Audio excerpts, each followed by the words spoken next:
یہ کہانی ہے جنگل کے بادشاہ شیر کی، جو کہ اپنی غار میں سو رہا تھا۔ اس غار کے اندر ایک ننھا سا چوہا آ گیا۔ وہ شیر کو سوتا دیکھ کر اس کی پیٹھ پر اچھلنے لگا۔ ننھے چوہے کو شیر کی پیٹھ پر اچھلنے کا بڑا ہی مزہ آ رہا تھا کہ اچانک سے شیر کی آنکھ کھل جاتی ہے اور وہ چوہے کو اپنے پنجوں میں پکڑ کر کھانے لگتا ہے۔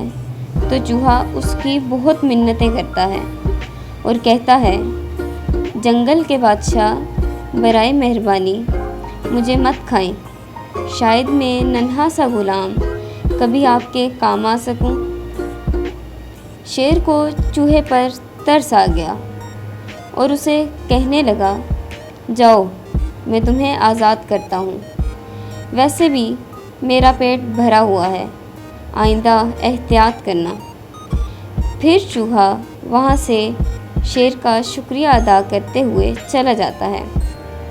ایک دن شیر جنگل میں گھومنے جاتا ہے تو کچھ شکاری شیر کے لیے جال بچھائے کھڑے ہوتے ہیں اور شیر اس جال میں پھنس جاتا ہے۔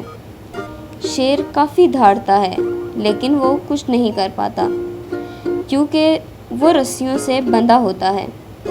شکاری پنجرہ لینے جاتے ہیں تو پیچھے سے وہ ننھا سا چوہا آ جاتا ہے اور اپنے دانتوں سے رسی کو کترنے لگتا ہے۔ یوں اس نے سارا کا سارا جال اپنے دانتوں سے کتر ڈالا۔ جب وہ شکاری آئے تو شیر کو آزاد دیکھ کر فوراً وہاں سے بھاگ اٹھے۔ شیر نے ننھے چوہے کا شکریہ ادا کیا اور کہنے لگا، تمہیں میری پیٹھ پر اچھلنے کا بہت شوق ہے نا؟ اب سے تمہیں کھلی اجازت ہے، جب دل کرے میری پیٹھ پر اچھلنے لگنا۔ یہ کہہ کر شیر واپس اپنی غار میں چلا جاتا ہے۔